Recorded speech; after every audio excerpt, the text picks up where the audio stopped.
in class, A Marxian Critique of Political Economy. It was produced in the late 1980s, published at that time by the University of Chicago Press. The editorial board of that press that made the decision to publish this work in Marxian economics had on it one Milton Friedman. Some of you might enjoy that. It was amazing to us that they decided to publish this book. It is still in print. It is being used around the world in various courses, so it's available. And if you're interested, you should be able to get that anywhere through Amazon or any other book. So, some people ask me what you should get if you're going to buy something for this. If you do not have the works of Karl Marx, you should have them. Even if you don't read them, it looks good on the shelf. They're available in reasonably inexpensive paperbacks. I would urge you to get it. You may, if you've never read it, you may be surprised. Some of it is dense and hard-going, but Marx was a very literary fellow and liked to write, and if you get into his spirit, he's full of humor and ironic asides. It's a much more interesting reading than 99.9% of people in the profession of economics, whose quality of writing is unspeakable.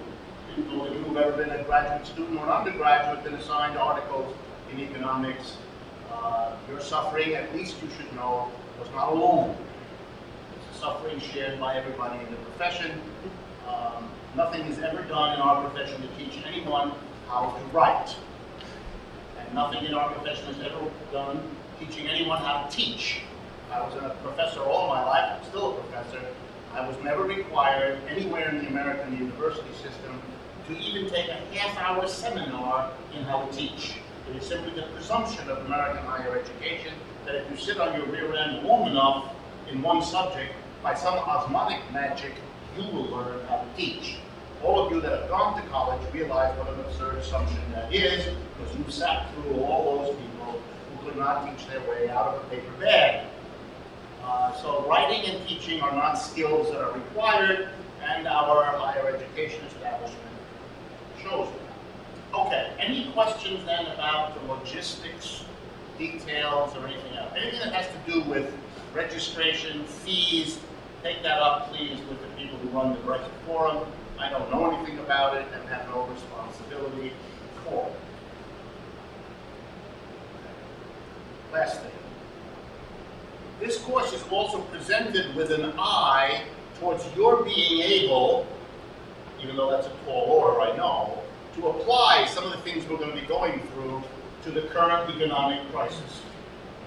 Marx's work was stimulated at all times in his development by crises of capitalism. In a sense, he came to his political and theoretical maturity through a sequence of crises. The Communist Manifesto, the document that he wrote that is most widely known, was written in the middle of a big global European capitalist crisis, 1848. He wrote subsequently through a whole sequence of business cycles and crises. That was a major concern, so he always had it in his mind, so everything he's written is in a sense applicable to these kinds of crises.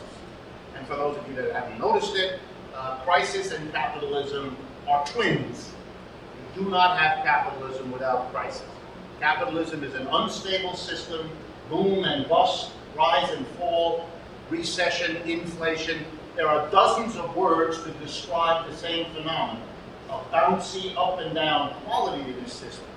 It has been that way from the beginning, at least 300 years that we know of capitalism's history in Europe and beyond. Every conceivable effort has been made by the people responsible for capitalist economies, usually governments, but also large businesses. Every effort you can imagine has been made to either contain, but even more desirably, eradicate this instability. It is upsetting, it drives large numbers of people out of businesses out of business, it unemploys large numbers of people, and it brings capitalism, criticism, hostility, and the risk of overthrow. For all those reasons, it has always been desirable to get rid of these cyclical, returning crises. Every package of measures ever taken by any leader to cope with the crisis at the time he or she was a leader.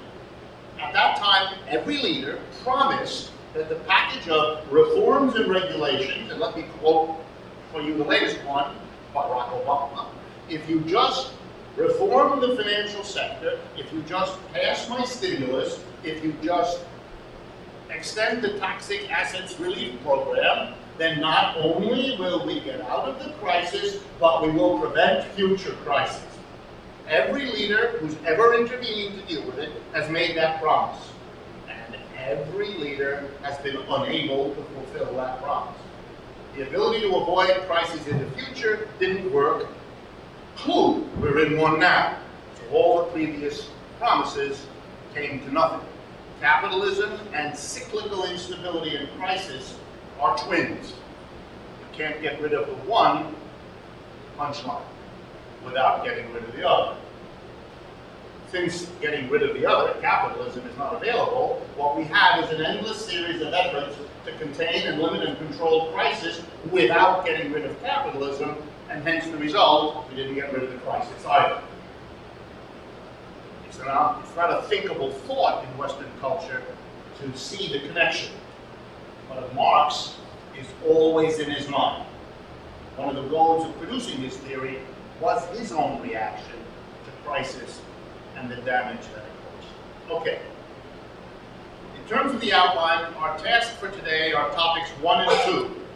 A couple of you pointed out that if there are 4 weeks, and I have 5 units on the outline, there's some disjuncture here. I want to relax you. Very good, you paid attention to the numbers. We're going to do 1 and 2 the first class, and then everything will be organized. Number 1 is an introduction to get us all comfortable with the basics of Marxian theory that we're going to assume. Okay, so let's turn then to a kind of overview of the basics, particularly those contained in Volume 1 of Capital. And a footnote, even though I don't want to be detained by it.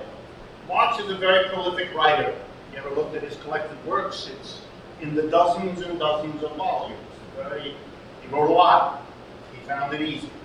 But if you want the core of his economic theory, then you really have to go to this particular book. There are other books that are useful and have interesting things about economics, for sure. But this is it. If you want to understand Marx's economics, you kind of have to wade through volumes 1, 2, and 3. Volume 1 was literally written by Marx. Volumes 2 and 3 were not. Marx died before he could finish it. So volumes 2 and 3 were actually produced by his colleagues, particularly Friedrich Engels and their joint colleague, junior colleague, a German Marxist named Karl Kautsky. They put together, in later years, volumes 2 and 3, and those are more in the nature of Marx's notebooks, collected and edited, but they don't have the complete roundedness, they don't have the literary flair that volume 1 does, and that Marx himself gave it. Marx had a classical education in Europe of the sort that is no longer there or fading, but it involved heavy dose of Greek, heavy dose of Latin as part of your education. And so if you read Capital, it's full of quotations from Greek writers and Roman writers. That was the way Europeans were trained, and Marx was part of that educational process. But it gave him a wealth of references, very different from what you read in economics now. Nowadays, most professional economics people have been majoring in economics since they were sophomores in college. That's really all they know. And so their ability to bring in references from other topics is either non-existent or very haphazard. It's not like that anymore. Marx is a historian, a sociologist, a literary critic, and that's not unique to Marx. That was the tradition of European education. Okay, so let's turn then to the basics of Marx's economic theory. What Marx was after was to offer an economic theory different from what was existing in his time. It is extremely important that you not try to understand Marx as another theorist in some long line. You know, Adam Smith, David Ricardo, John Stuart Mill, Karl Marx, that kind of thing. What that does is put him in a collection of people that his whole work was designed to separate him from. He's a critic. Adam Smith thought capitalism was wonderful. David Ricardo was a practitioner of capitalism in the City of London Financial Centre, and very successful and very rich as a result of it. John Stuart Mill came from an old British family, etc. They were people who found capitalism, even when they were critical, which they were, particularly John Stuart Mill, but they were people in it, people of it, and people who, if they were critical, thought it could be fixed, improved, and so on. Marx was a critic. He didn't like capitalism. He thought the human race could do a lot better, and he set about to show how that was. So it's a different mindset that he had. He wasn't interested in showing how it was efficient, produced growth, generated prosperity. When he felt it necessary, he talked about those things, and he admitted what it did and what it had going for it. He was very careful to do that. He admired capitalism's technological innovativeness. He admired its global spread. He admired its delivery of consumer goods. He admired all kinds of things about capitalism. But he did that in the framework of a clear position as a critic. Having said that, he developed his criticism as follows. In the core of capitalism as a system, he said, is a relationship that others have not attended to, or if they have, they haven't understood it. I am going to focus on it for two reasons. One, other people have missed it. It's an overlooked, neglected, ignored dimension of how the modern economic system works. And number two, I'm going to show you how it produces a whole host of undesirable consequences, this thing that other people haven't seen. Because I want you to see that if you agree with me about those other undesirable consequences, for example, instability, unemployment, and all of that, well then, you're going to understand that if you share my criticism of those consequences, you have to go with me to the core out of which those consequences flow. What is that core? It is in the organization of production. That's where the problem, in a sense, the secret, the kernel lies. We have to analyze how production is organized inside the enterprises where production goes on. The firms, the companies, whatever you want to call it, where goods and services are produced. We have to look into the, if you like, the core of that enterprise, of that relationship of people inside there, and see it for what it is, and then trace out the consequences. By saying that, Marx already separates himself from all the other economists of his time. They didn't do that. For example, in Adam Smith's Wealth of Nations, he's very excited about what modern economics is still very excited about. Markets, exchange, buying and selling. This is not complicated. You can examine the economic system by focusing on buying and selling. You buy a shirt, a company hires a worker, buying and selling. It's an important transaction. But it's a different thing than looking on the organization of production. Modern economics is about exchange and markets, how markets work, how people relate to markets, how markets have consequences. Very interesting question. Marx, on occasion, got interested in it too, but it was a side matter for him. He didn't think you would understand the problems of capitalism by focusing, where all the conventional people did, on markets. He suspected, and he sometimes said it with humor, that they focused on markets not because they were so interested in markets, but because they were so afraid, consciously or otherwise, of looking at the production process. So for example, for those of you not familiar with it, in a modern curriculum in economics, you will have literally dozens of courses on markets and how they work. But a course on the organization of production inside an enterprise, you basically can't find. You'd have to go across the street to the other economics department that exists inside every university. It's called a business school.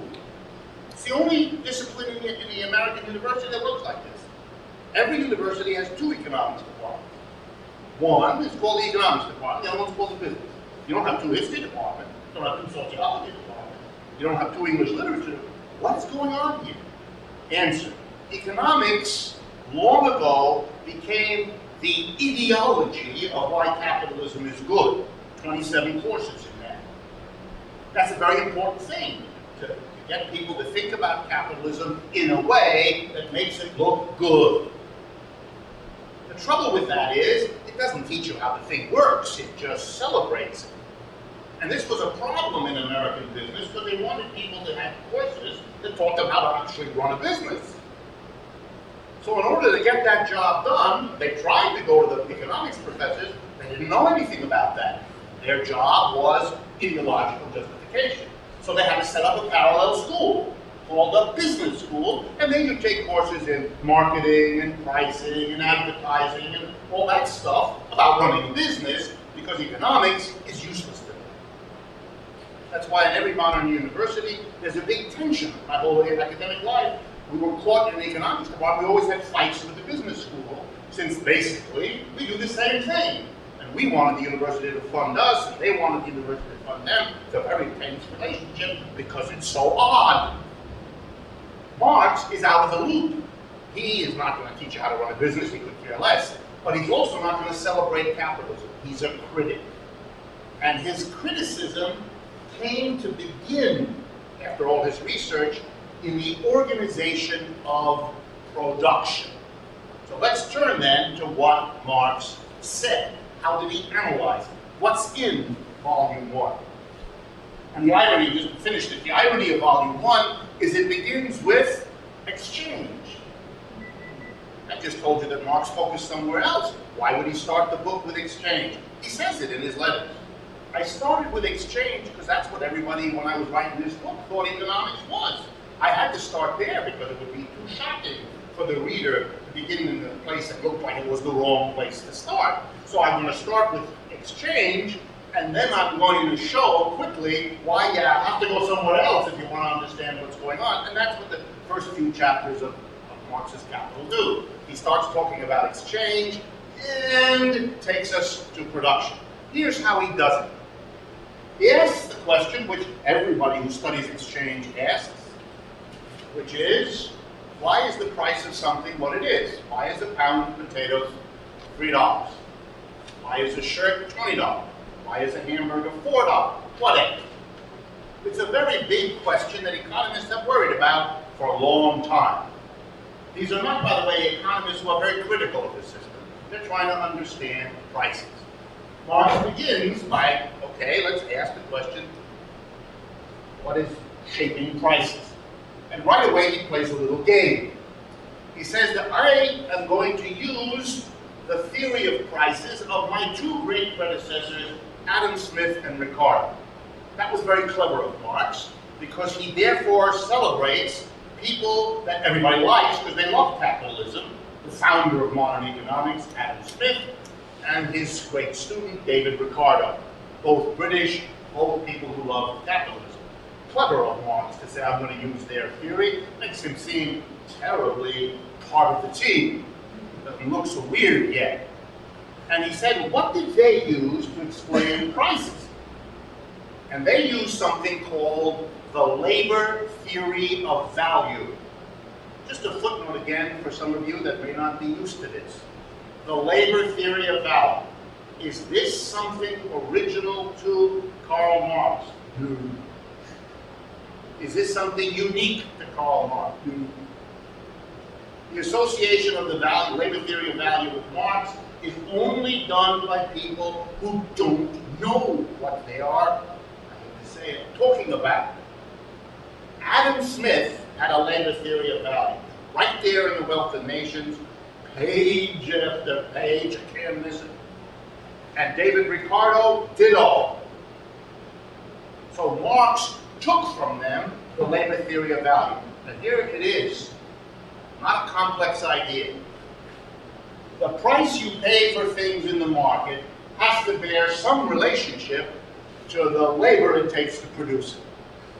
If it takes a lot of labor to produce it, the price is going to be a bit higher than if it doesn't. This, by the way, is not what you would call a deep insight. This is fairly straightforward, which is why Adam Smith figured it out, and Ricardo figured it out, and Marx found it interesting. But Marx found it interesting for a different reason. He said, yeah, it's all about labor, and let's talk about labor. How does it work in production that labor is a shaper of what things are worth in the market? A labor theory of value. And here's how he answered it. And I'm going to do it in simple English because these ideas are not complicated, and I'm going to try not to complicate them unnecessarily with arithmetic. First, he says, the value of something is got two kinds of labor in it. There's the labor being done right now by a working person using his or her brains and muscles to make something. But there's another kind of labor. Labor done at an earlier time that was necessary to produce the tools, equipment, and raw materials that the worker now is working on. You can't just count one kind of labor because you really need two kinds. The labor of a person working now, but you need the labor of all the people who produce the tools the worker now is using, and produce the raw materials the worker now is working on, etc. The work that went in to make the building where the labor is occurring, all of that. So there are two kinds of labor. One kind is called embodied labor. That's the labor done in the past, embodied in tools, equipment, and raw materials being used up now. And to that Marx added living labor, embodied labor in the past, and the living labor done now. And that gives you the total labor involved in producing anything. A hamburger, a software program, you name it. Okay? So the value, if you're going to think in terms of labor, the value of any product is the total amount of labor in it, the living labor done now as it's being produced, plus the embodied labor in the tools, equipment, and raw materials used up. Okay, next, says Marx. Let's look at this from the point of view of the person who makes it happen. In our modern economy, he says, that person is called a capitalist, or an employer, or a company, or a corporation. At this point, we don't care about these things, they don't matter to us. Here's what that person does. That person starts with a quantity of money. Money. Okay? He uses a part of the money to buy tools, equipment, and raw materials, stuff made by workers in the past. That's what a business person does. He uses this, I'm going to use the pronoun he. I do not mean to imply that it isn't or wasn't or couldn't be a she. It has been, it could be. It's just he, she is kind of awkward in my mouth. So, our capitalist buys tools, equipment, and raw materials that embody labor, but our capitalist also hires workers. He uses another part of his money to pay people to come and work with the tools and equipment he's purchased on the raw materials he's likewise purchased. Okay? These people work. That's what he hired them to do. And when they work, here comes the big punchline, when people work, they add value to the stuff they use up, the tools, equipment, and raw materials. Just think in real simple terms. I run a chair factory. You are a hired worker. I've paid you to come. In front of you, I put saws, hammers, glue, nails, and lots of raw wood. I give you instructions, and you apply your brains and muscles. You do labor to transform the tools, equipment, and raw materials into a finished product, a chair. When you do that, according to Smith, Ricardo, and Marx, the worker adds value. So for example, if there are 5 hours, the number 5, embodied in tools, equipment, and raw materials to make a chair, and there's another 5 hours of your labor as a chair worker then to produce the chair, then the chair has 10 units of value in it, 10 hours of labor, 5 embodied and 5 living labor. The workers add value by and through their work. Okay? Workers generate, living workers, value added. That's why the employer hires them. He hires them because he is going to sell the output for 10. The 5 that he paid of tools, equipment, and raw materials, and the 5 added by the worker. Okay? That's how production works, Marx says. But here now comes his insight, the central insight of his analysis of production. He says the capitalist gets from the worker the value added by the worker when he works. In my example, the 5. Why? Because the way capitalism works, the worker, you all know this because you've all done it, you come to work on the appointed day, at the appointed time, at the appointed place. You use your brains and muscles like your employer tells you. When you're done and you've produced the chair, you go home. You leave the chair there. If you take the chair, people in dark blue uniforms come and hurt you. You know that. So you don't do it. So the employer gets the chair. By the way, Marx loved, and in Capital he makes jokes about it, he loved to ask the philosophical question. And he did it even more in his other writings. What an immense time and process it takes historically to make people do what I just so glibly described. You know, if you didn't train people properly, they might not want to do that. They might not want to spend 5 hours of their brains and muscles producing something that is instantaneously and automatically belongs to somebody else. It might, you know, piss them off. They might get even excited that they were being, I don't know, stolen from. They might use words like, I'm being, I don't know, alienated from my own product. So it takes a long time to persuade a population that this is as normal and unobjectionable as most of us in this room take it to be. We don't have time for that, but Marx does. It's a goal for you to read it. Marx says, here's the punchline now, as I promised. The value of what the employer gets from your labor, you're a worker, is the addition of the value laid out that the employer spent to buy the tools, equipment, and raw materials, plus the value added by the worker. But the rub is, the inside is, the capitalist gets the value added by you. That doesn't tell us how much the capitalist pays you to come there and do it. That's what has to be kept separate. The capitalist gets the fruits of your labor. That's how the system works. So the question, the $64 billion, or in the modern economy, the $64 trillion question is, how much does the capitalist pay the worker to do the 5 hours and add 5 units of value into that chair? Let's go through the possibilities.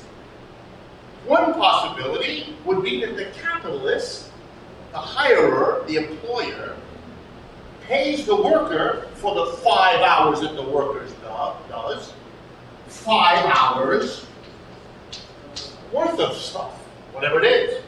In other words, I can pay you 5 hours worth of money or 5 hours worth of grain, whatever it is, for your 5 hours. Let's go through that.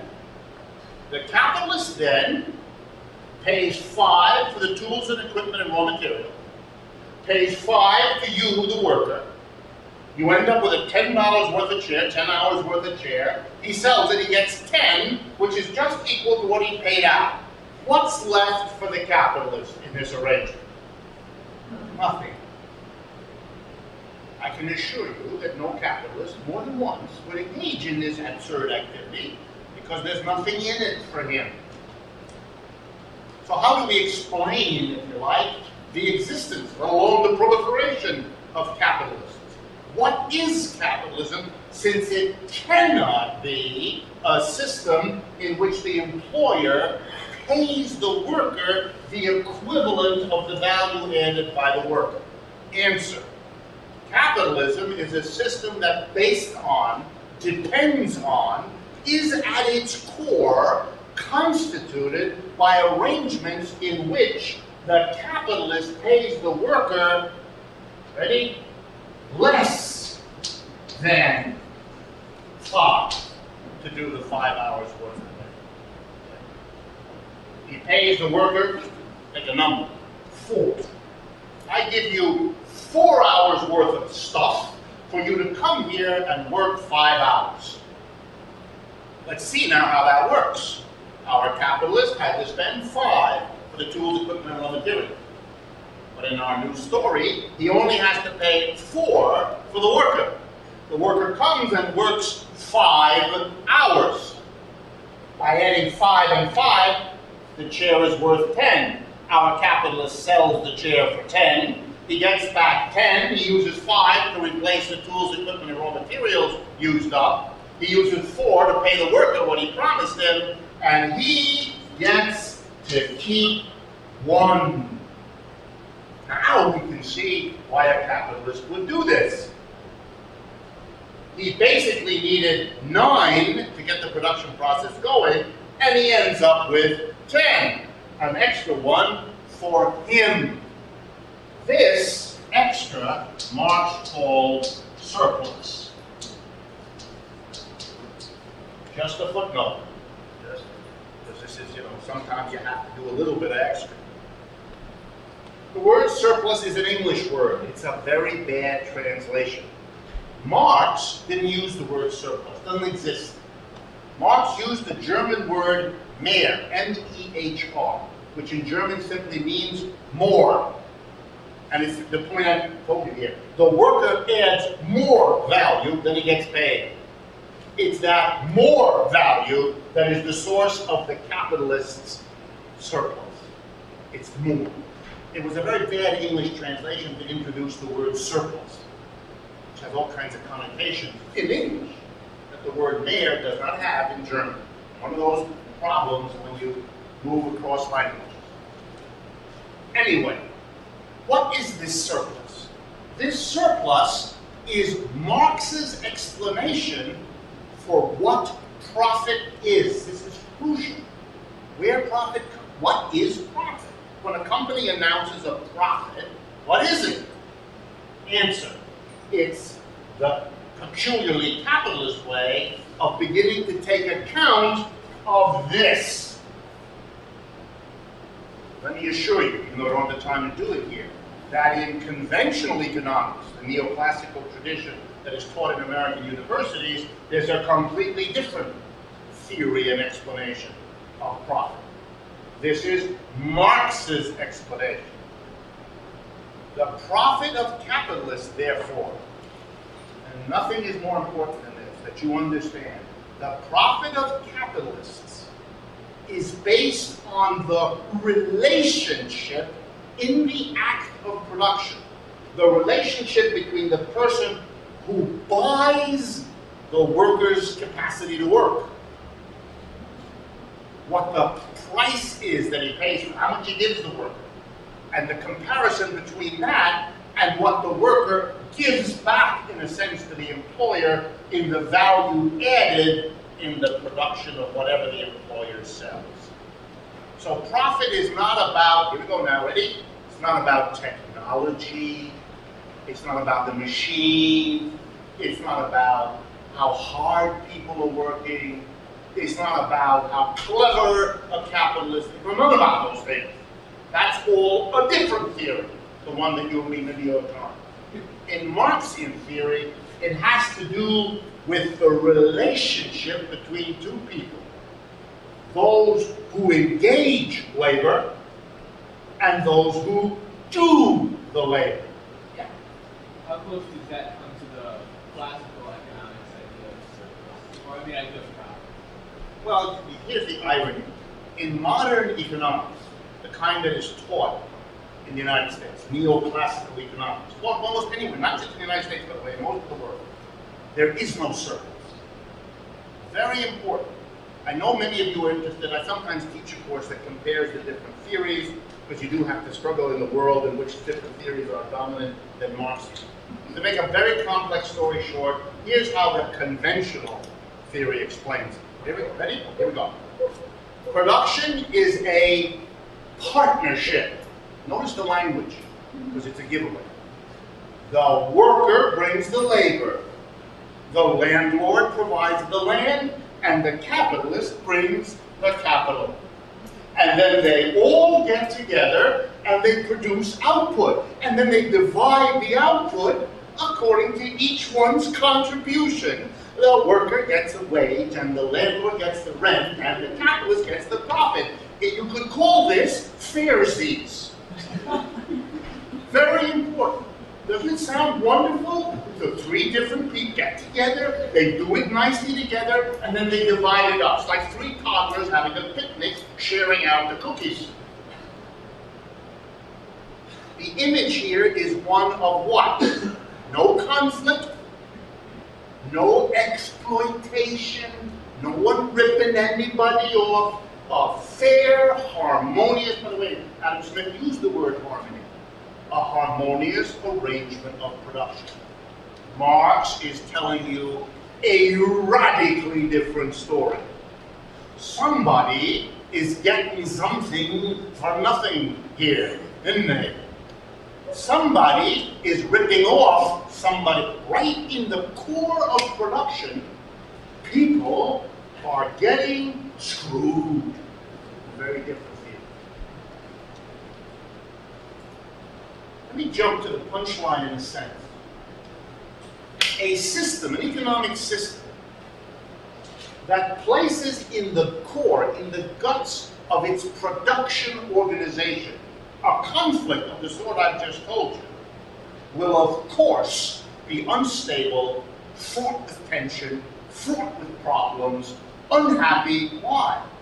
It's as if you organized a gathering of your friends and carefully chose to invite sworn enemies to come with you to the beach. It's not a recipe for a nice time. This is a recipe for an explosion. That's what Marx's point is. He's going to show us that if you organize production in this way, you're going to have endless trouble. But before we get to that, let's follow Marx's logic. The capitalist then has every interest, to begin to see it now, in trying to get the worker to come for less. Look at the story I told you. Suppose we change a little number. Instead of having to give the worker 4, suppose our capitalist had only given 3. Then the worker comes and does his 5 units of labor. The chair, as always, is worth 10. But what did it cost our capitalist now? 5 for the tools, equipment, and raw materials, plus 3 for the worker, which means 8. And he sold it for 10, he gets 2. It's all, here comes the tension. It's always desirable for the capitalist to get workers cheaper. Is there a modern application right now for this? I'll give you 2. Why are there 10 million Mexicans in the United States? What is that about? Why? Because they work for less. you can fire an American citizen and hire a legal, or even better, an illegal one, because you pay him even less. Why do American companies shut down in New Jersey and open in Shanghai? Hello, the wage in Shanghai is low by comparison to the wage in New Jersey. So of course, capitalists will bring in cheaper and move to wherever cheaper is. Only thing that'll hold them back is, of course, the costs of the move, the risks of the move. Could be a problem, and that might hold them back. Or maybe a law that says you can't do it, that would be a problem. But it's always interesting for the capitalist to lower the wage. In other words, Marx is saying built into your production process is not only the basic rip-off, worker adds value more than worker is paid, but built into that is the constant provocation of the worker by the capitalist, who is forever looking for ways to reduce this number. Why? Because for every nickel that he can reduce the pay he gives the worker, that's more profit in his pocket. That's not a recipe for cooperation. That's a recipe for ruthless struggle. And that's been the history of capitalism. All the different ways that you can struggle. And Marx is at great pains to tell this story. Next, let's do the next part of the basic theory. Let's assume, just for simplicity, that we're paying 3 to our workers. They're adding 5 hours of labor, just like in our story. So our capitalist lays out 5 for tools, equipment, and raw materials used up, and 3 to hire the worker. By the way, you know how workers work. You hire them, they come and work for you, and then you pay them after they've done the work. So he does his hours, you have the chair, you sell the chair, you get the money, then you pay him the 3. You got 10, because that's what's the labor in the product. So you use 5 to pay off the bills on your tools, equipment, and raw materials, 3 to pay off the worker, and 2 is left for you, the surplus value. Now, in Marxian theory, Marx asks the question, which logic requires you to ask if you reason like this. He asks the question, what happens to the surplus? What does the capitalist do with this surplus when he gets it? Once you do this kind of analysis, if you've generated a surplus, you've shown people how that works, you must ask the question, what happens to it? Now you might imagine, because it is part of our culture, you might imagine that it's kind of a happy, uncomplicated story. Our capitalist has a feast, or 6. Or he lives in a farm, wonderful house. Or he has dozens of automobiles, or whatever. This is a fantasy. It's not Marx's argument. The capitalists, it turns out, have a lot of things they have to spend the surplus on. What? Yeah? So I was wondering, what is the explanatory role of labor theory? Because everything would be reformulated by like prices, like market prices. And even if everything was measured in market prices, we would see the explanation of that. I'm not sure I would understand what you're saying. For example, if the capital sells its share in whatever price it is and pays the workers less, regardless of the value involved, or the underlying theory of value, we could say almost the same thing. Yes, but what you would have done is you would have equated the price to this labor value. That's not what is ever done in conventional economics. They could give a completely different explanation of what determines the prices, supplies and demands and all of that, and they would infer that those are shaped by people's desires, and so these prices are what people want them to be. They satisfy people. So the price has nothing to do with a struggle between the employer and the employee. The price is what happens in the market when millions of people anonymously decide what to spend their money on, what they like, and so on. It's a theory in which what happens in the economy is a function of people's desires, preferences, their utility they derive from objects. That's a completely different idea. And that's why in that kind of theory, there is no surplus. It's not that they disagree about how to explain it. It's not there.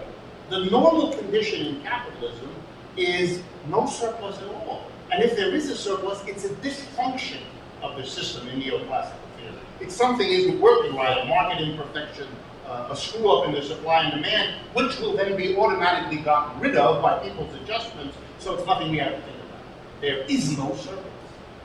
It's very important to understand that conventional economics is so terrified of the Marxian argument that it can't come up just with a different explanation of the surplus. That you would do if the concept itself wasn't so scary, different. This whole thing is like that. It's the equivalent in economics of denying holocausts. Just to take it neutral. Let me continue. What happens to this surplus? What's the story here? The capitalist gets the surplus.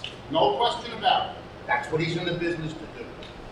But a capitalist quickly learns, if you haven't already figured it out, that there is no guarantee that the worker will continue to come, that everything will be in order, that the process will be reproduced over time. No guarantees. Let me give you an example. This worker, the one who gets paid 3, may live in a little house someplace, and like many other workers, on the way home from the job at the end of the day, stop in at the local bar and have a couple of beers. In the local bar might be sitting, I don't know, me, waiting for him. And as he comes in, I slide over and sit next to him in the booth. And I strike up a friendly conversation, and I buy him a beer. And I begin to tell him this story, how it works. And he nods, because he's been feeling as though, you know, the way a lot of workers do, every day I'm ripped off here. I don't like coming here. I come here every morning, I'm kind of high as a kite because I can't stand it here.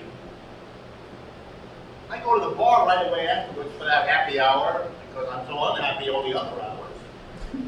Well, that's why I go. And this man, me, he's telling me, I have every right to feel ripped off. I'm really being ripped off. This is a problem, because that worker going back to work the next day is a different worker. He now is not just wondering why he doesn't feel so good, he has a story to tell, which he will tell to the other workers. This is a problem. So there needs to be something in the society that prevents that problem from arising or deals with it when it does. This is called, the solution that many capitalist societies have found, is called public education. You require young people to go to school, and you require them to be given a curriculum, and you require the curriculum to contain in it a story about how production is the happy and harmonious coming together of workers, landlords, and capitalists who cooperate to produce and then share in a fair way. You get the picture? Who pays for that? Who pays for public education? Well, a part of the surplus is taken by the government from the capitalists and used to run a public school system. This is very interesting because the government does not ask the capitalist to give it. The capitalist is told by the government, you will take a portion of your surplus, or in modern language, there will be a tax rate applied to your net revenue that you have to give to the government, and we will use for, among other things, public education. Here's another problem for our capitalist.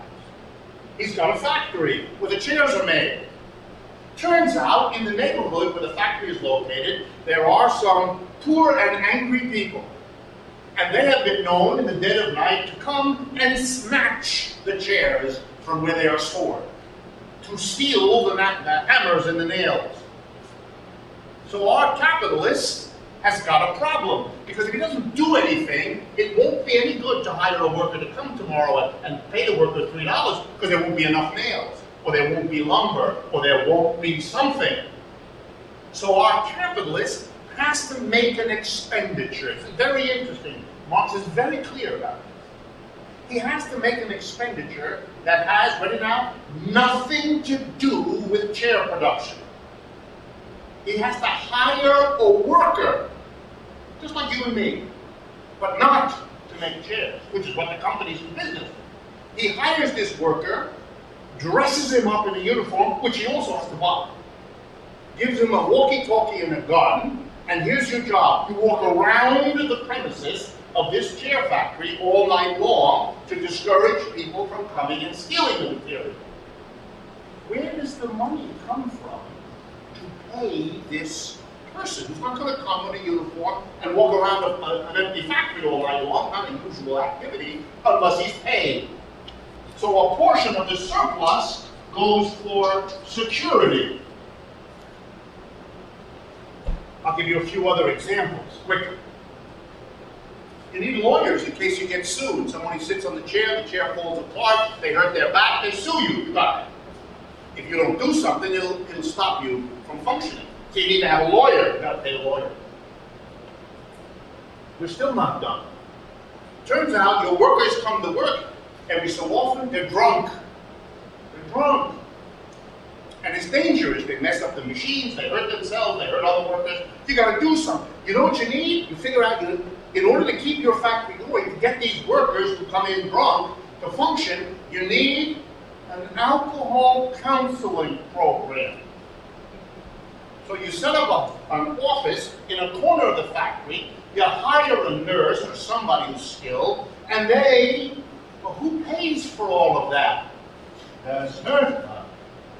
It turns out, to generalize, that capitalists have to distribute their surpluses to a whole host of activities that, to use the language that's best for this, provide the conditions of existence for the workers to produce the surplus. And if you don't spend your surplus this way, you will not be able to get surplus from those workers who actually make chairs.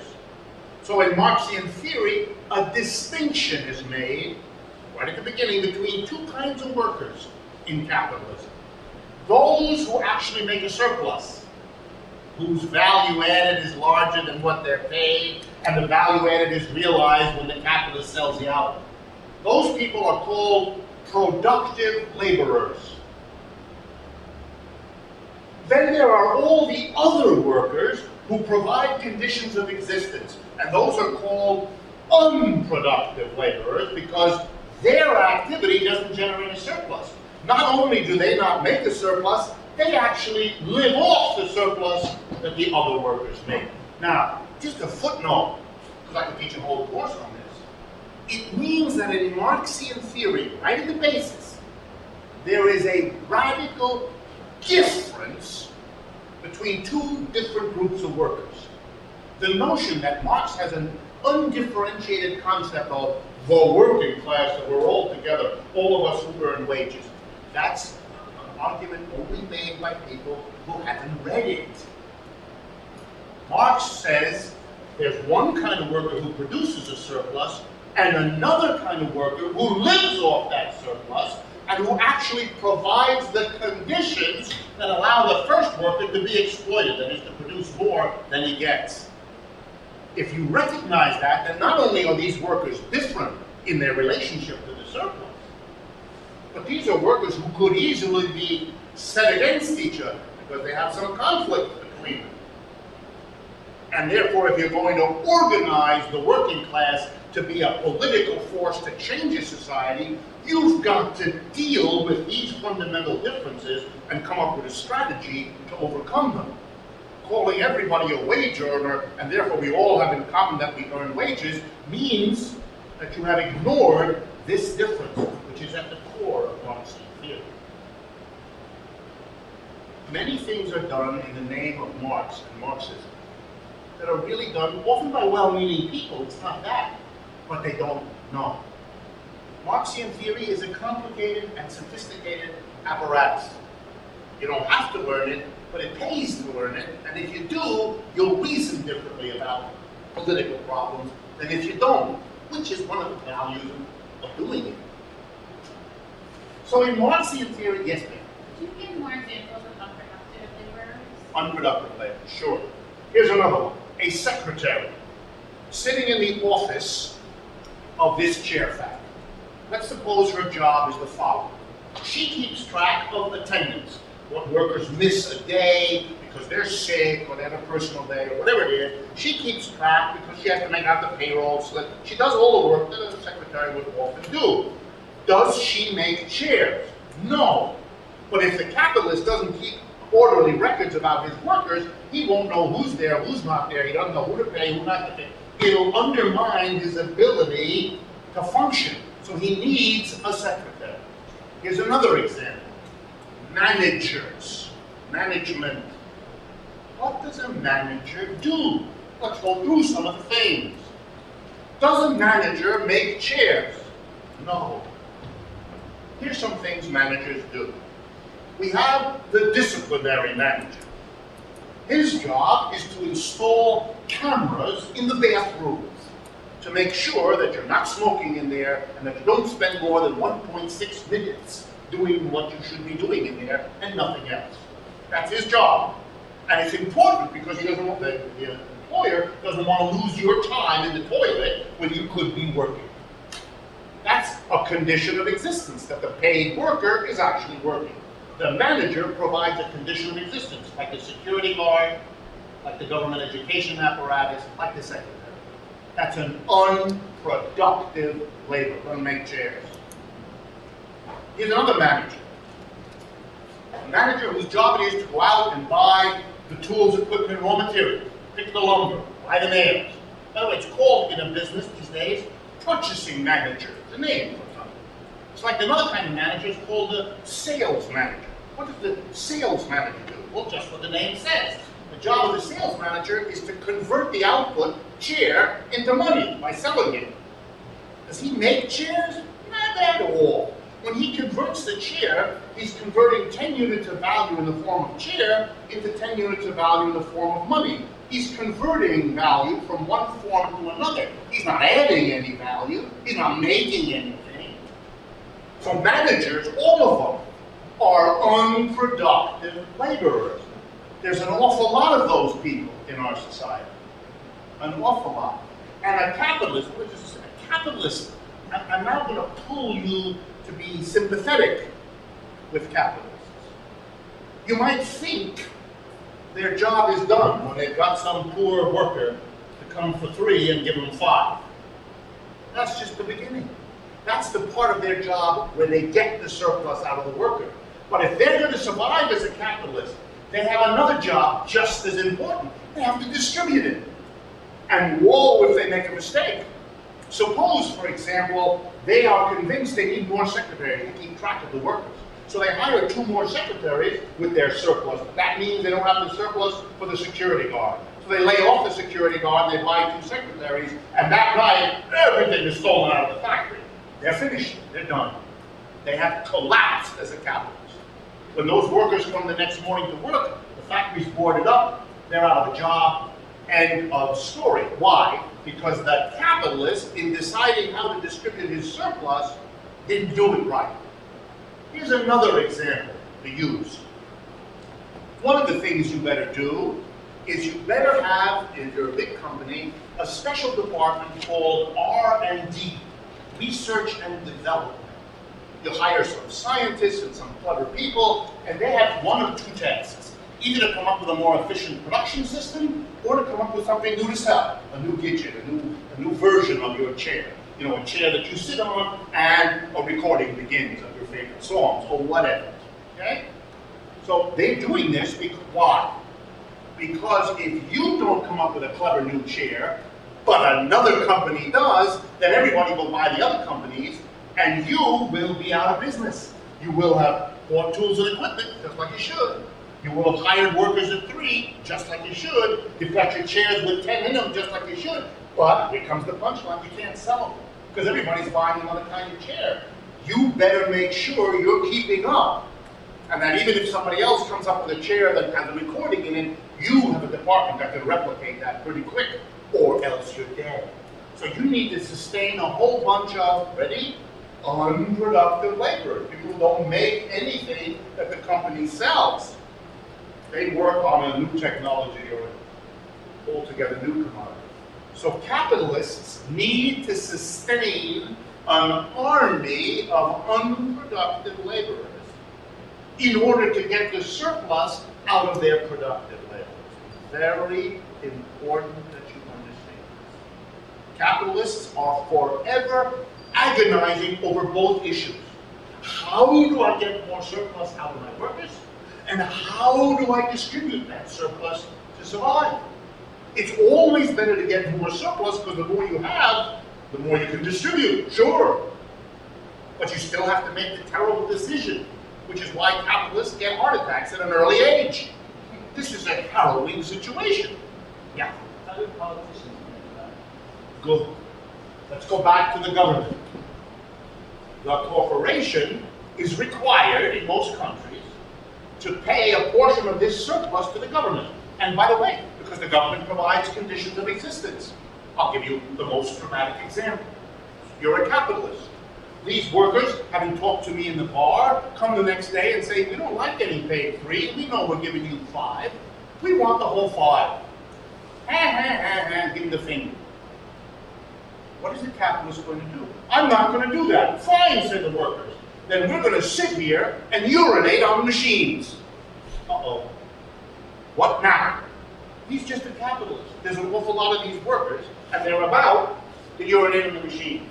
He needs to have a service, and he has one. He goes to the telephone, he dials it.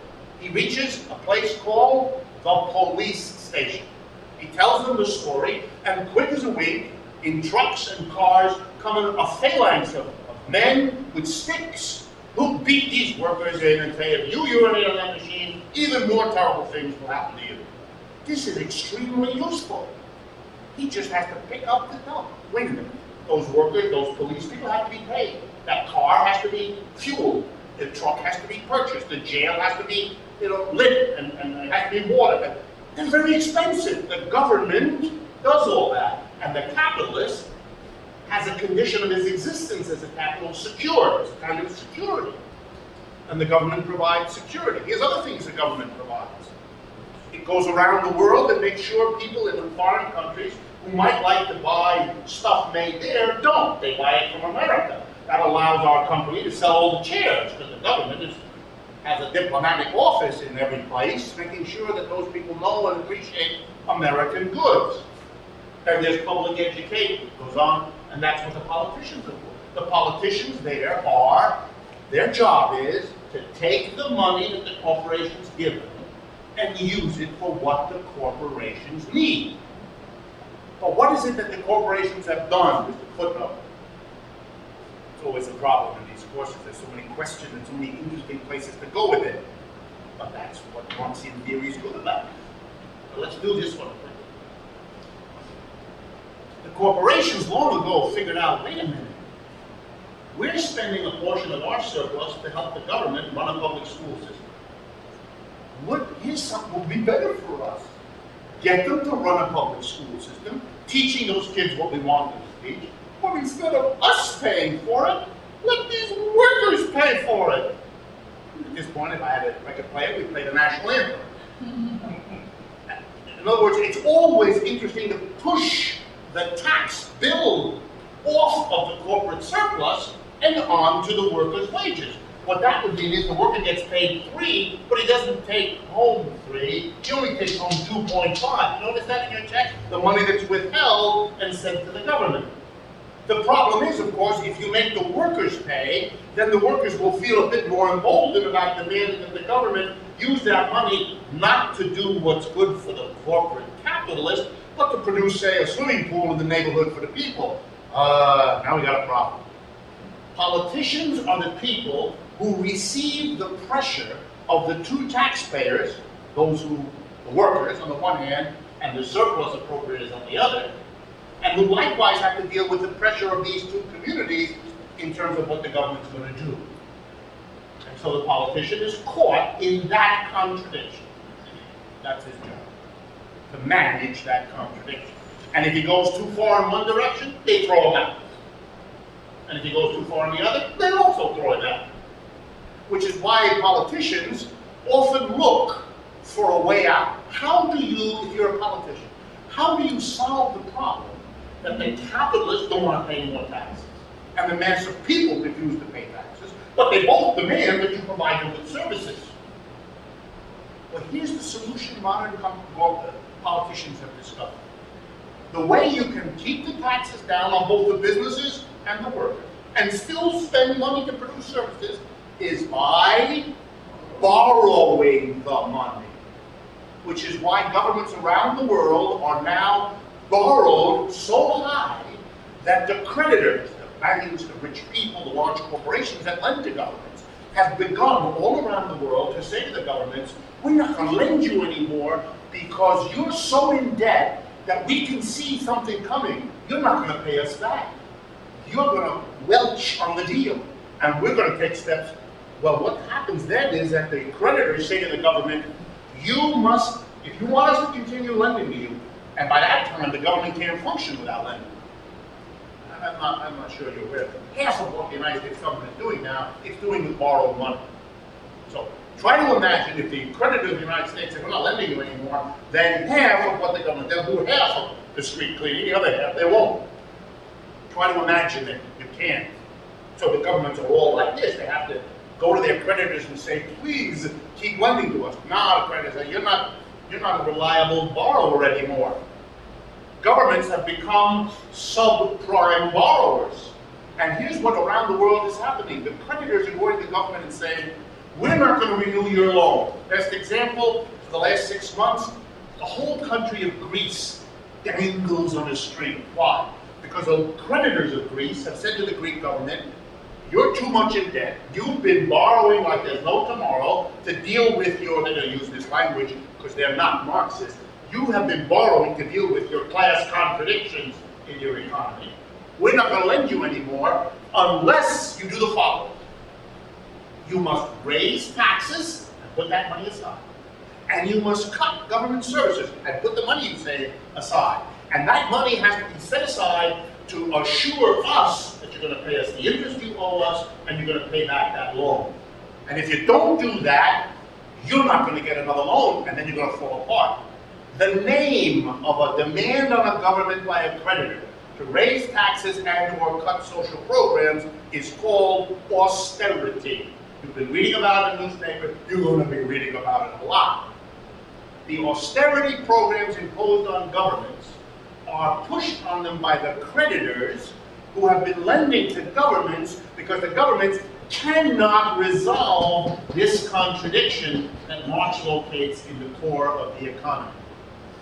Now let's just footnote that. What have I just done? I've taken an abstract Marxist theory of how production works and used it to explain the Greek problem and the austerity. That's a very powerful theory that can do that. That's a very powerful theory that can move that seamlessly from an abstract story about how a chair factory works to give you a good understanding of the austerity that, by the way, is shaping your life and that of millions of people around the world as austerities are being imposed everywhere. But if you want the key examples of this, here's the countries to watch now. Greece, Portugal, and right now the real killer, Ireland. Ireland, those of you of Irish background, that is a society in complete disintegration. The only country I know of right now that's in worse shape is Mexico. These are societies that are on the edge of dissolving as such. Sir.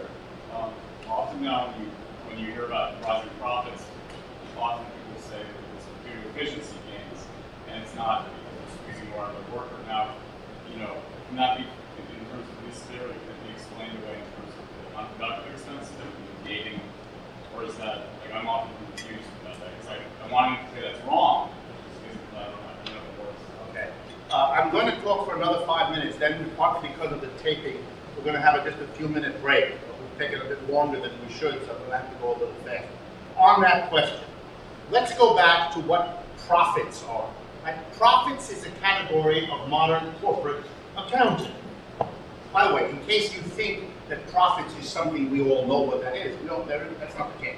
If you go to an annual meeting of the American Society of Accountants, they have their professional association like anybody else. And I've been to their annual meetings. There'll be a dozen panels in which different accountants debate what should be the measure of profitability. What is a profit? How do we figure it out? So there's as much debate about that category as anything else. But in general, profits are calculated in our modern economic system real simple. You take all the revenues that a company gets, you subtract all the costs that it has, and the difference, the net revenue, is the profits. The problem with that is it makes no distinction between the productive worker, you have cost to pay, and the unproductive workers. So for example, an efficiency gain could mean that this worker can make more chairs in the same amount of time that he used to. But it could also just as well mean that a secretary can keep more records of more workers than she used to because of a computer or something else. So the problem with efficiency is it makes none of these distinctions. Can an efficiency help a company's profits? Yes, but it doesn't affect its surplus. It's very important that you understand that. Surplus is just the difference between the value added by the productive workers and what they get paid. That's all it is. It has nothing to do and is not affected by the technical efficiency of the work. That changes the amount of goods an hour's worth of labor produces, but it doesn't affect the relationship. If I had time, I would explain to you why that is. It's right in volume 1 of Capital. So if you go there, I'll even be glad to tell you afterwards what parts to read. That's all. It doesn't mean that it doesn't matter for a particular company. It can give them all kinds of advantages. But in terms of the basic relationship between the worker and the capitalist, why capitalists are willing to go through all these troubles and headaches and maybe end up dying from heart attack just to divide in the surplus? Why don't they just adopt the cooperation way and get the profit and everybody's happy? Absolutely. Wonderful question. But really, that's a wonderful question. But it's a little bit like asking an alcoholic, why don't you just stop? Or remember President Reagan's wife, I forget her name. Just say no. Just say no. Yeah. People who have an addiction, just say no. Well, in a sense, it's a brilliant thing. Why don't you just stop, since you'd be better off? But the answer is the entire biography of that person, how they got to that situation. All the pressures, all the tensions, all the demands that life put on them in their home and their family led them then to a behavior which you see does all kinds of damage, which it does. But what you don't see, although if you got close to the person you would, is all the problems it solves, all the pains it avoids, all the crises it goes around. There's a field called psychotherapy. When you find yourself doing something that hurts you, you go eventually, if you've got to have a brain, to a psychotherapist, and really what that person does is help you figure out what good all of this bad behavior is doing. And then you try to figure out, are there other ways I can get those needs met that don't involve me cutting myself or drowning myself or working myself to the bone? Your question is very good because it takes that personal idea and asks it on a social level. Why would capitalists do this? Are they a happy group of people? No. Look, they understand, as I hope you do, that it is better to have more money than less. And probably true. But once you have more money, you discover real quick, it's not what it's cracked up to be. And it brings with it a whole new set of problems. But that requires your question to be pushed on people. They would have to ask your question a lot. They would have to be given the idea, people, that there is an alternative. I do more public speaking about this than any of you. I did 3 radio interviews today alone before I got here. I got 2 television tomorrow, 2 more than that. And I say in my appearances exactly what I say here. I don't pull any punches. But this is a new experience. This has been true for 15, 16 months. In the previous 40 years of my life here in the United States, I never had this before. Something is different in the United States. It is now possible to say, it's possible for your question to be raised not just by you, not just in the Great Forum, but all over the country. And it's possible for people like me to give an arresting answer, like, yeah, there's alternatives. We don't have to do this. We don't have to be at each other all the time. We don't have to have a society that organized like this. But it is slow going. And on the other side, there are lots of forces that say to you, this is the best arrangement. Yeah, you may get a heart attack, but you'll be better off this way than any other way. And if you try anything else, everything will fall apart. Come on, that's how history has worked. Let me remind you, we used to have kings, a king or a czar or an emperor. He made all the decisions. If you disagreed with him, you lost your head, literally, real quickly. End of story. There were no courts, there was nothing. And when people were struck, this is no good, the man, he's a no, not. Didn't make any difference. People couldn't, if you got rid of the king, then we would be like a body without a head. We would all go nutty and crazy and civilization would fall apart. It took generations to convince people, no, here's what you can do. You can go to the king, cut his head off, and nothing happens. The sun comes up anyway. I'll give you another example. In most societies, and in many to this day, when it comes time for you to reach your sexual maturity and to find a partner, your parents go out and get you a suitable mate. The idea in these societies that you would go out and look yourself, try this one out, try that one, sleep with this one. Ooh, impossible. That would be sacrilegious. That would end civilization. You're too young. You don't know what the world is like. Your hormones are out of control. This has to be done for you by your parents. And civilization would come to a crashing halt if we did it any other way. How many of you are checking out with your parents who you date? Not too many, I would hope. We managed it. Civilization didn't end. Here's a new thought. Instead of a capitalist, a board of directors, shareholders, you come to work, you do the work, you go home, you leave it behind. Here's a new arrangement. Monday to Thursday, the workers come to work. Friday, they come to work. They don't make software, they don't make hamburgers. They sit around all day having meetings, deciding what to produce, where to produce, how to produce, and what to do with the profits. Workers are their own board of directors, they are their own capitalists. The distinction between worker and capitalist is eliminated. This has been going on for hundreds of years. Such enterprises exist in the United States right now. They're perfectly viable. But you have to show people that there is such an option so they can begin to think what it would be like. So if I get elected president, my first act, I created a department that will immediately fund enterprises that are worker-operated the way I just described, so that all Americans will have freedom of choice. You can either go to work in a conventional capitalist enterprise, or you have the freedom of choice to go to one in which you are part of the management. And we as consumers will also have a new freedom of choice. We can buy the products of capitalist enterprises, or we can buy the products of cooperative enterprises. And then let's see what the American people choose. That's what I would do because of my deep commitment to the American ideal of freedom of choice. Ha, ha, ha. Get the idea. Okay, let's resume and let's now move into what is section 2. I want to talk to you a little bit, given what we've done, about the relationship between enterprises where surplus is being produced and appropriated by a capitalist, and another enterprise in capitalism where that is not going on. Because capitalism, remember I told you, has 2 different kinds of workers, productive and unproductive, we went through that.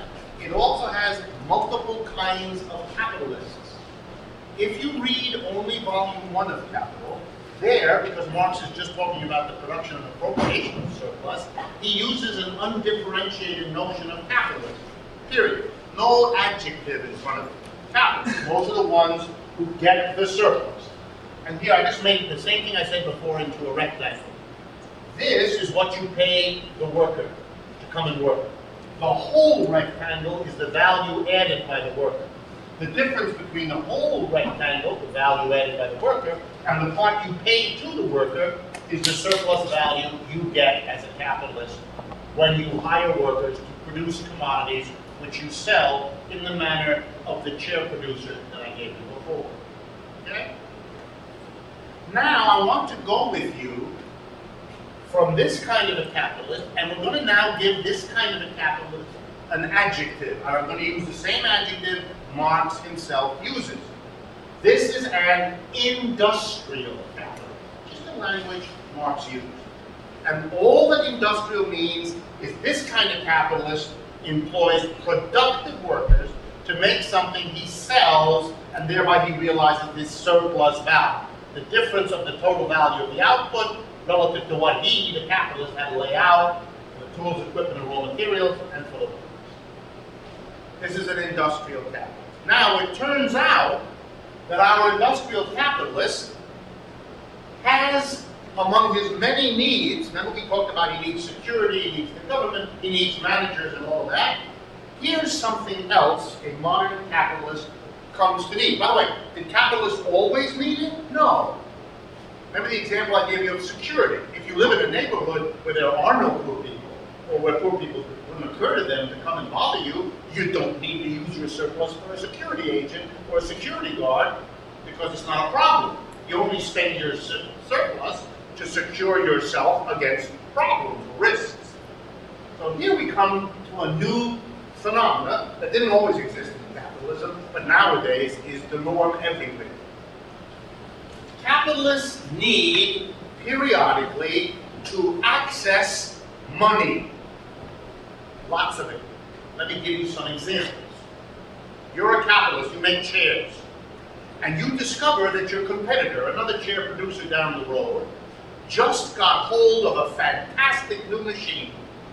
That if you get that machine, it enables you to produce much more beautiful chairs, or many more chairs, or in some way to produce a chair that everybody will want to buy, so that your chair, which hasn't changed, is going to not be sold. You're not going to find it. So in order for you to survive, you've got to immediately go and buy one of those machines, so you're up to par and you will not be destroyed by your competitor. But you don't have the money. You don't have the money to suddenly make a big expenditure. So you do something. You discover, you're a capitalist, that in the neighborhood there is an entity, an institution, that collects all the little bits of money of local people. Having convinced them, don't put it in your mattress, don't bury it in a box in the backyard, bring it to our establishment, we will protect it. We will give you a record every month of how it's, we'll even give you a checkbook, you can write checks about it. Just come here, give us your money, and it'll be better for you than keeping it yourself. They may or may not succeed. Let's assume they succeed. So there is in the neighborhood a pot of money in an institution called a bank. By the way, those had to arise over time. They didn't always exist. A bank is a kind of financial institution, part of what we mean by finance. So our capitalist, here we go now, goes to the bank and he gets the money he needs to buy that new machine. He secures a condition of existence, namely that new machine, by being able to access credit. Here's the deal. He can keep the loan for 6 months, a year, 5 years, whatever it is, but he must not only pay back the loan, but he must pay a fee for that loan. We call it an interest payment, or an interest rate. Where does the interest come from? That's part of his surplus. He has to keep paying that interest all the time, because that's what guarantees his access to credit. The only reason he could go to that bank and get the money is he's been paying interest as he owes it, because if you stop paying interest, you will quickly discover that the lender won't lend to you anymore. So there's an institution called a bank. What is its relationship to capitalist production? Here we go. It provides capitalists a condition of existence.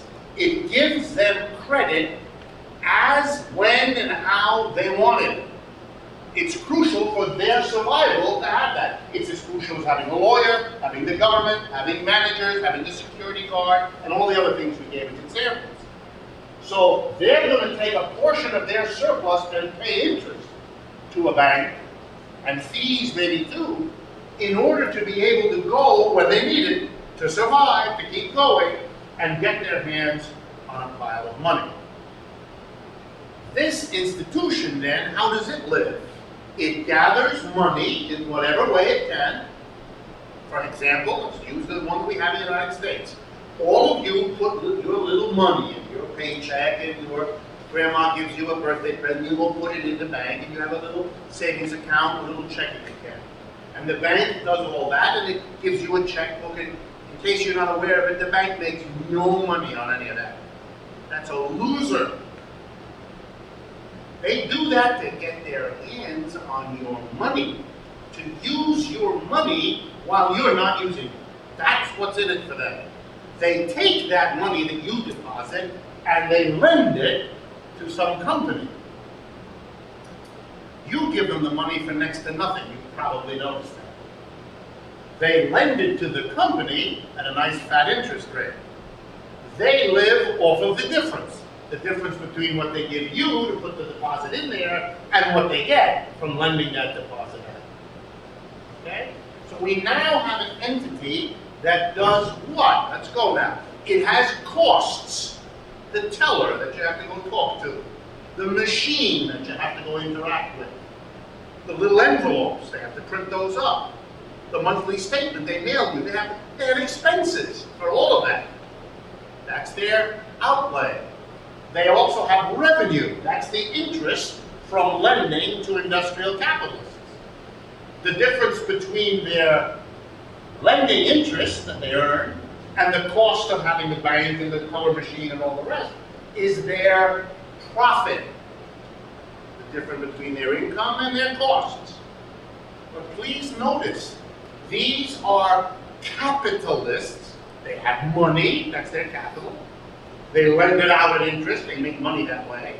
They have expenses for workers who keep record. They have all that, but notice, Marx calls them, by the way, in volume 3 of Capital, there are long chapters, go look at them, money-lending capitalists. Why would he put an adjective like that? Because they're not industrial capitalists. They don't make anything. They have no productive employees. All their employees are unproductive. They're not involved in the production of anything. There's no value added by anybody in the bank. So they're a different kind of capitalist. So the word capitalist, in a sense, in Marx, has a very distinctive definition. All that capitalist means is a person who uses money to make more money. A capitalist is a person who uses money to make more money.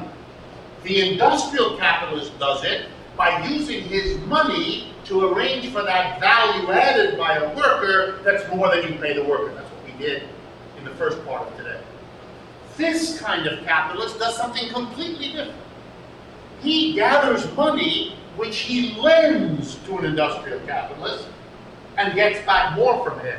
He's a capitalist, but he has nothing to do with the production or appropriation of surplus. He, this one, the bank, is providing a condition of existence for this industrial capitalist who needs it. In return, a portion of the surplus that the industrialist capitalist gets from his workers is paid to the bank as interest. That's where their profit comes from. But they're what you might call an unproductive capitalist. And their employees are unproductive laborers. So, Bank of America, Citibank, Wells Fargo, any of them, they are, in this story, which is still relatively simple, they are a kind of capitalist that has nothing to do with the production and appropriation of surplus directly. They don't produce it, and they don't appropriate it. They get a cut of the surplus produced and appropriated elsewhere because they provide a condition of existence. And they can become very powerful. Let's see how. Suppose these companies need to go to the bank often after the inventions are being made by their competitors. Then you might get a situation where they become so dependent on the banks that the banks can say, well, I'll make you the loan you need, but you got to give me more interest. Otherwise I won't do it. A little bit like the story I told you about Greece before. You got to give me some incentive. I'm not going to do it.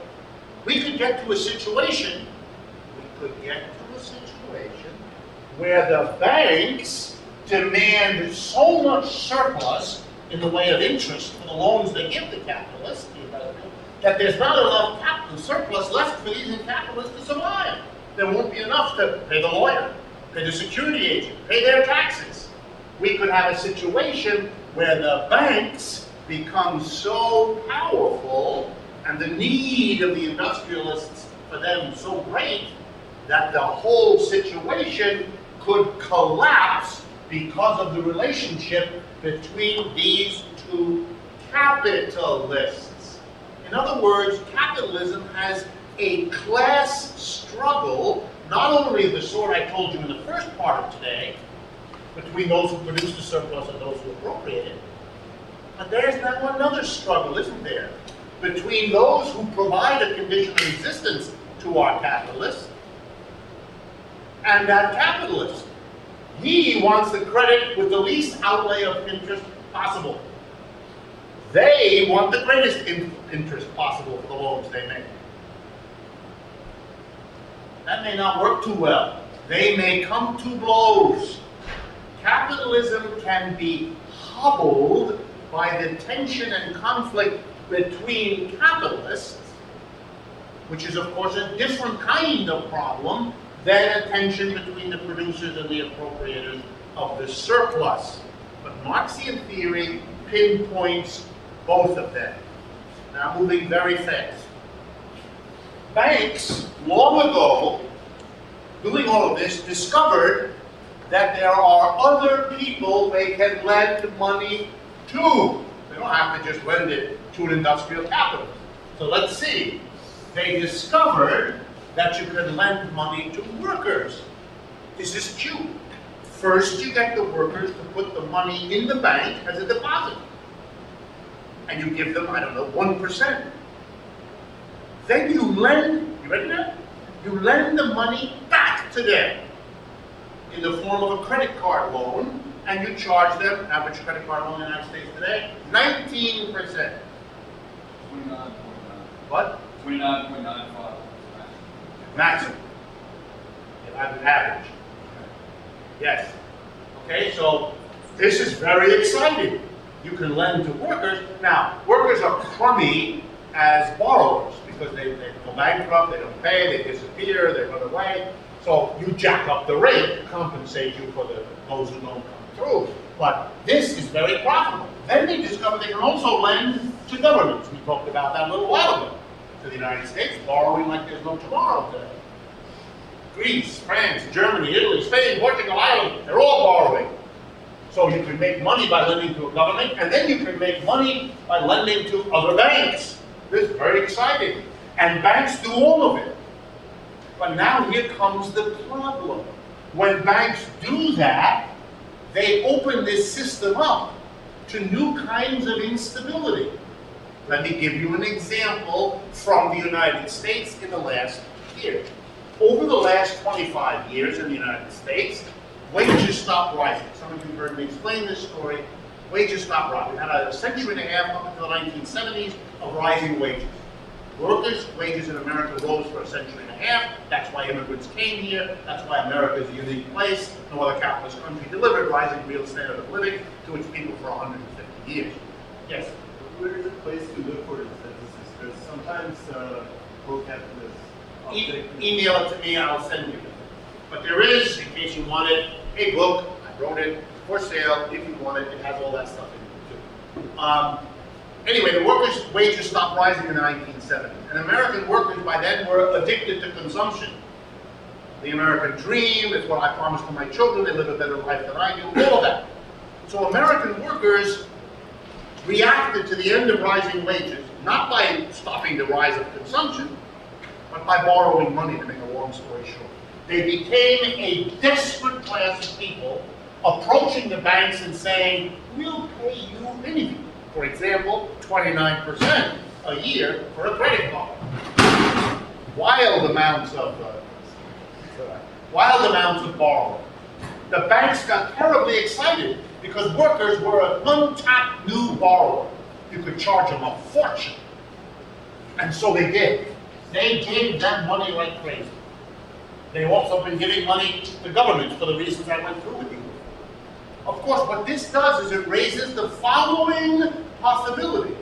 They lend so much to them that they overdo it, and they can't pay back. But when they can't pay back, then they don't have the money to lend to the industrial capitalists. That's what happened in 2008.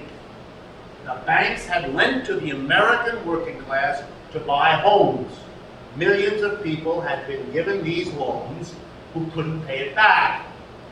When they stopped paying it back, these finance companies discovered that they weren't going to have the money coming back to them in payback of these loans that they had counted on. Therefore, they had no money. So they had to turn to the capitalists who came for the regular loan this month. We can't give you any loan. It's called a freezing up of the credit system. That's what happened in 2008. That's what collapsed world capitalism, and the United States still not out of that.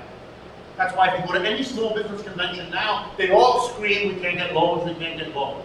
The finance, they're not going to lend to these people because they've been terribly burned by this whole system. Okay? A free enterprise system allows all of this to happen in whatever way is dictated by the opportunities for profit.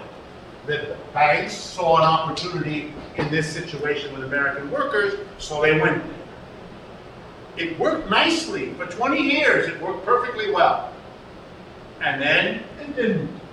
And when it didn't, this relationship froze.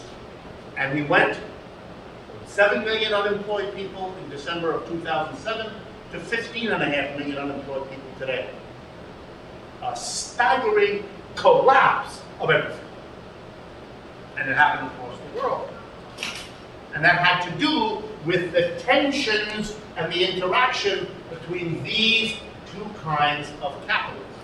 If I had time, and we have run out, and I may do a little of this on next Tuesday when we reconvene, I'll introduce you to another kind of capitalist who isn't a productive capitalist, not an industrial capitalist, but isn't a money lender. This kind of capitalism, I'll just tease you with it now, is a merchant capitalist. This is the kind of capitalist who neither produces anything nor is in the business of lending money. This is the kind of capitalist who does the following rather bizarre thing. He buys in order to sell the same thing. He's a merchant. He buys potato chips from the potato chip company, and then he sells you a single bag of potato chips. He buys it in big crates, and he sells them to you as an individual. Right? He's a merchant. He's a buyer and a seller. And I'm going to explain to you how he, the merchant, buys the output of the industrial capitalist, the potato chip maker, the shirt maker, the computer maker, and how he gets a profit even though the merchant doesn't produce anything. He just buys and sells something that's already been produced. Marx explains all of that in volume 3, and you're going to see how it is possible for a merchant to begin by providing industrial capital with a very useful function. I will buy what you produce as fast as you produce it. Why would an industrial capitalist be happy to do that? Because, remember I told you before about a sales manager? A capitalist who makes chairs has to pay somebody to go out and sell those chairs. No good to produce them unless you sell them. But selling them means you got to store them, you got to show them, you got to ship them around. It pays people. Imagine how happy you'd be if you were a chair producer, if somebody came to you and said, you don't have to, you can fire all those managers you're paying, the sales staff, you don't need them. I will back up a truck to your factory and I will take every chair the instant it's produced. I'll take it. I'll worry about selling. you could get that capitalist to give you a fat piece of his surplus to do that, because that's less of his surplus than he would have had to spend for his own sales department. And if you got a company that figured this out, it could go to every producer of almost everything and say, I'll take it all. At first, the capitalist says, great. And now he's selling everything to this company that picks it up in the back of the factory. And then one day that company comes to him and says, you know, we've been picking it up at the factory, we've been getting your fee, but now you depend on us. Everything, you can't live without selling it to us. Imagine if you had to try to sell all that crap yourself. We're a big company. We can buy it all because we have stores all over the world that sell this shit that you produce. And if you don't sell it to us, it'll take you 10 years to reproduce. What's the name of this company? Walmart. And now, that's what it is. Walmart figured this out. Walmart studied Marx, not me. And they figured out, and so they can now go to a company and say, you've got to give us an immense amount of your surplus, or else we're not going to take your stuff anymore. And we sell everything. You're dead. You'll die. So what does the company do? It gives Walmart pretty much what it wants. And that's how Walmart became the single largest employer in the United States, one of the most profitable companies on the face of the earth. On the face of the earth. And the most interesting thing of all is that most of what Walmart sells here in the United States, it has gone to capitalists and it has said, you have to give me an enormous amount for me to keep taking this stuff. And it went to American producers all over the United States and said, I'm going to take more and more of your surplus. But if you don't give it to me, you'll never sell this stuff and you'll die. So the only thing that capitalists could do to save themselves in the face of Walmart was to close the factory making chairs here and go to another society where the workers don't get 3 in my example, they get 0.25 for 5 hours work. So the surplus you can get out of them is enormous. Now you can pay Walmart its huge fee and you still make out. What is the place to which American producers went in order to produce the goods they sell to Walmart to sell in the United States? The People's Republic of China. Walmart is the major distributor of the goods produced in China in the United States. The growth of China in the last 20 years is simultaneously the growth of Walmart. Each is a condition for the growth of the other, and it comes out of a relationship that I will work out with you when we meet again next Tuesday. So please finish the section 2 and then go on, and we're going to do an analysis of this stuff, class analysis, production, but in a surprising place, inside the household, where you're going to see the analysis of surplus produced and surplus distributed, but now inside the complex relationships of husband, wife, parents, and children. You're going to see it inside an enterprise you never thought to call an enterprise, name of the house. The goods and services are also produced in just these ways. See you next Tuesday.